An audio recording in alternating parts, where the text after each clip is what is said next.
안녕하세요, 청취자 여러분. 오늘 저희가 함께 깊이 들여다볼 이야기는 김성훈 목사님의 설교 무너진 자리에서 다시 시작하는 성도입니다. 사무엘상 30장 1절에서 10절 말씀에 기반한 내용이에요. 이게 사실 살면서 누구나 겪을 수 있는 위기, 실패, 그런 무너진 자리 있잖아요. 거기서 어떻게 다시 일어설 수 있는지 그런 통찰을 주는 내용입니다. 2011년 동일본 대지진 생존자의 이야기로 시작해서 성경 속 다윗이 겪었던 정말 극한의 상황, 거기서 희망을 찾아가는 그 과정을 한번 따라가 보려고 하거든요. 혹시 지금 좀 어려운 시간을 보내고 계시거나 아니면 좌절 속에서 다시 일어설 힘을 좀 얻고 싶다 하시는 분들께는 오늘 저희 이야기가 좀 특별한 의미가 있지 않을까 싶습니다. 자, 그럼 한번 자세히 파헤쳐 볼까요? 설교 시작 부분에 나오는 그 2011년 동일본 대지진 생존자 인터뷰 내용이 참 인상 깊더라고요. 모든 것을 잃었지만 다시 일어서야 한다. 왜냐하면 제 삶이 끝난 것이 아니기 때문입니다. 이 한마디가 오늘 이야기 전체를 좀 꿰뚫는 것 같아요. 사실 살다 보면 예기치 못한 어려움이 누구에게나 오잖아요. 그게 관계 문제일 수도 있고 아니면 경제적인 어려움일 수도 있고 또 건강 문제일 수도 있고요. 정말 모든 게 막 흔들리는 경험, 감정적으로는 롤러코스터 타는 듯한 그런 순간들이요. 네, 맞아요. 근데 이제 흥미로운 게 성경에 나오는 그런 위대한 인물들도요, 그런 무너짐을 다 경험했다는 거죠. 설교에서도 나오지만 욥 같은 경우는 말 그대로 모든 걸 잃는 고통을 겪었잖아요. 또 예레미야는 나라가 망하는 걸 보면서 막 눈물을 흘렸고요. 그리고 오늘 저희가 좀 집중해서 볼 다윗은 정말 믿었던 사람들한테까지 배신당하는 그런 아주 극단 상황까지 가거든요. 시글락 성읍이 불타고 다 뺏긴 것도 힘든데 자기 부하들이 돌로 치려고 했으니까요. 그러니까 성경이 그냥 좋은 모습만 보여주는 게 아니라 이런 인간적인 고뇌나 실패까지도 다 보여주면서 좀 보편적인 공감을 주는 것 같아요. 여기서 이제 설교의 첫 번째 중요한 메시지가 나오는 거죠. 바로 그리스도인에게 무너짐이라는 게 이게 끝이 아니라는 거예요. 종착점이 아니다. 보통 세상에서는 큰 실패나 상실이 오면 끝났다 이렇게 생각하기 쉬운데 신앙 안에서는 그게 오히려 새로운 시작, 어떤 전환점이 될 수 있다는 거죠. 이 부분이 이제 세상 관점하고 신앙 관점의 어떤 근본적인 차이, 그걸 보여주는 것 같아요. 그 상황을 조금 더 자세히 들여다보면 그 절망감이 진짜 깊었겠구나 싶어요. 사울 왕 키에서 도망 다니다가 어쩔 수 없이 적국인 블레셋 땅으로 갔잖아요. 거기서 겨우 시글락이라는 작은 성 얻어서 좀 숨 돌리나 했는데 잠깐 자리 비운 사이에 아말렉 족속이 쳐들어와서 그냥 완전히 다 털린 거잖아요. 아내들, 자녀들, 재산까지 싹 다요. 정말 허탈했을 것 같은데요. 그런데 사무엘상 30장 6절을 보면요. 진짜 절망은 여기서부터구나 싶어요. 백성들이 자녀들 때문에 마음이 슬퍼서 다윗을 돌로 치자 하니 다윗이 크게 다급하였으나 같이 생사고락을 했던 그 600명 부하들, 가장 믿었던 사람들이잖아요. 근데 그 사람들이 슬픔이랑 분노 때문에 리더인 자기를 죽이려고 하는 상황. 이게 외부의 적보다 어떻게 보면 내부의 분열, 불신이 더 무섭잖아요. 다윗은 진짜 사면초가 완전 고립된 상태였던 거죠. 모든 지지 기반이 그냥 다 무너진 거예요. 바로 이 지점. 모든 게 진짜 최악으로 가는 그 순간에 다윗이 어떻게 반응했는지가 이 설교의 핵심으로 딱 연결되더라고요. 6절 뒷부분이죠. 그의 하나님 여호와를 힘입어 용기를 얻었더라. 이 짧은 구절 안에 엄청난 반전이 있는 거예요.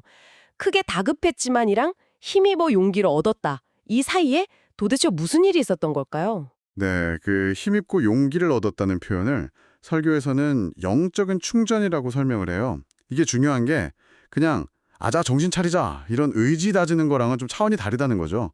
원어의 뉘앙스도 물론 스스로 강하게 했다는 뜻도 있긴 하지만 본문에서는 명확하게 그의 하나님 여호와를 힘입어라고 딱 찍어서 말하거든요. 그러니까 용기의 출처가 자기 자신이 아니라 하나님께로부터 왔다는 거예요.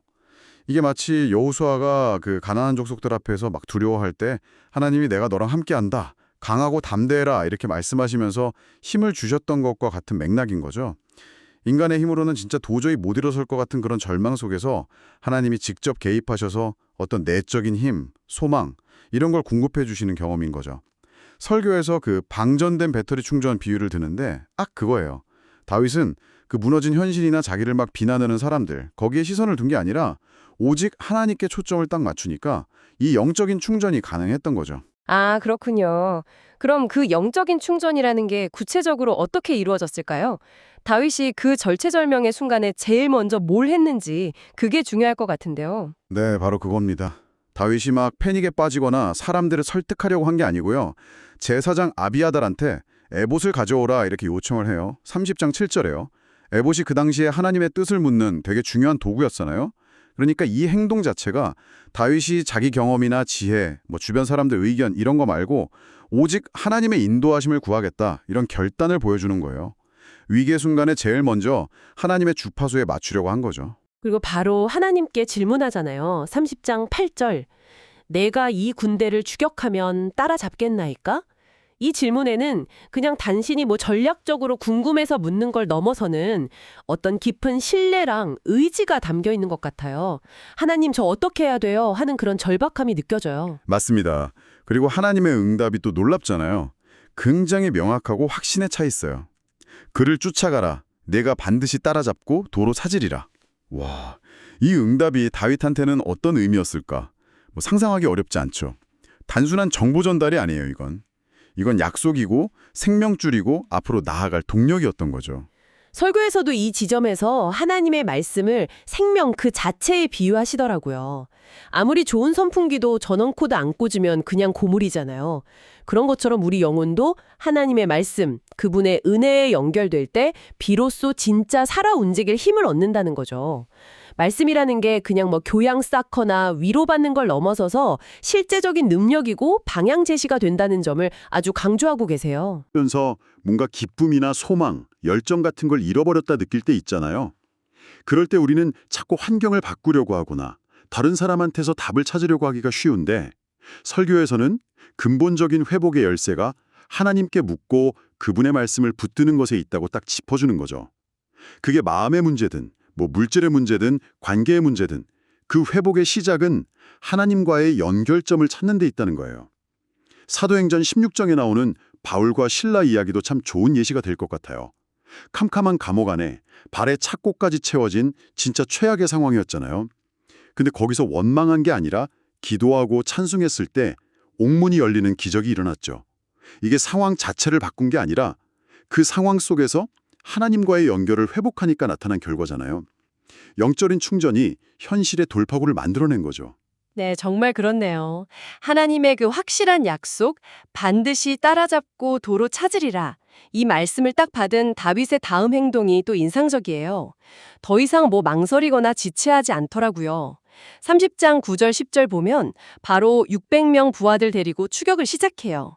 근데 얼마 못 가서 붓솔 시내라는 곳에 이르니까 200명은 너무 지쳐서 더 못 가고 남게 되죠. 네, 이 부솔 시내가 설교에서는 되게 상징적인 장소로 해석이 돼요. 육체적으로나 정신적으로나 어떤 한계에 딱 부딪히는 지점인 거죠.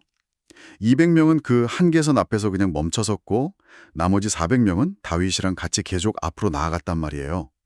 여기서 이제 중요한 질문은 도대체 뭐가 이 400명을 계속 가게 만들었냐는 거예요. 그 사람들도 똑같이 지치고 힘들었을 텐데 말이죠.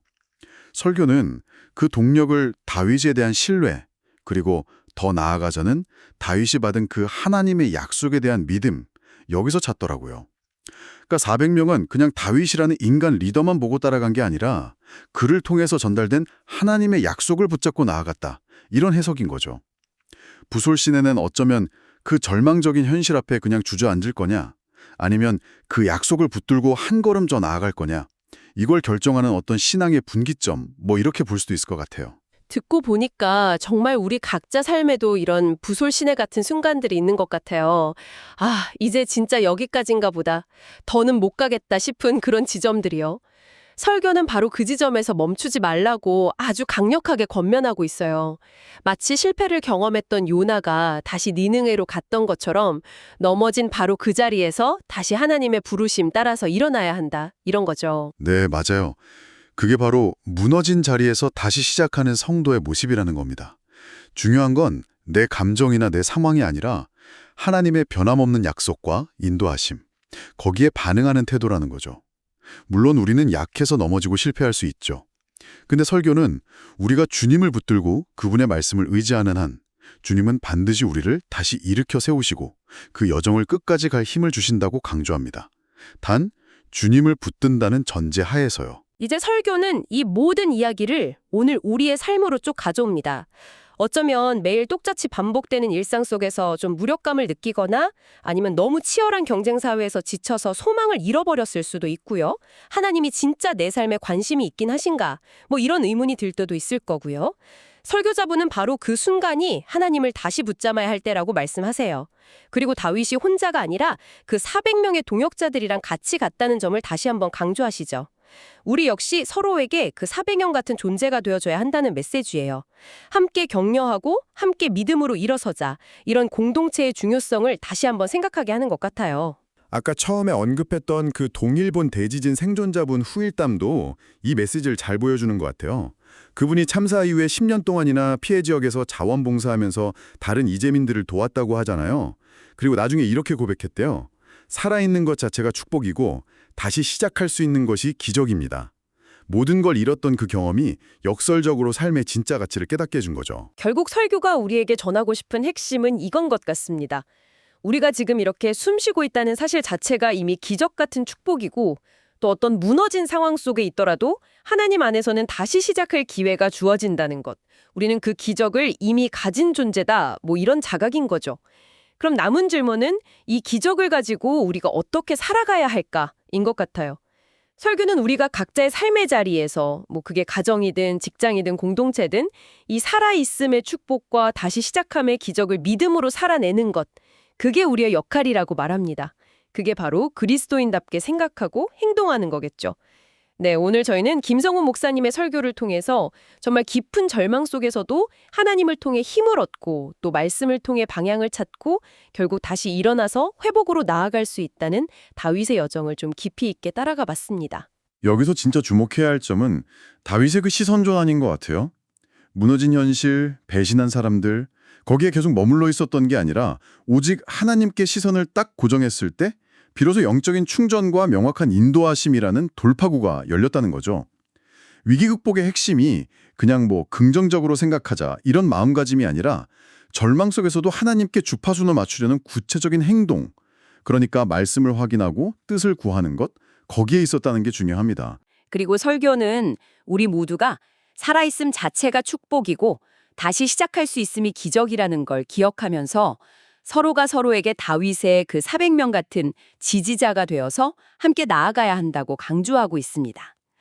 자, 이제 마지막으로 청취자 여러분께 한 가지 질문을 좀 남기면서 마무리할까 합니다. 여러분의 인생 여정에서 불솔신에 그러니까 영적으로나 현실적으로 너무 지쳐서 멈춰서고 싶다 이런 유혹을 느끼는 지점은 혹시 어디인가요? 그리고 만약 지금 그런 곳에 있다면 여러분이 다시 발걸음을 내딛게 할 수 있는 여러분만의 영적인 충전 방법은 무엇일 수 있을지 한번 깊이 생각해 보시는 그런 시간이 되시면 좋겠습니다.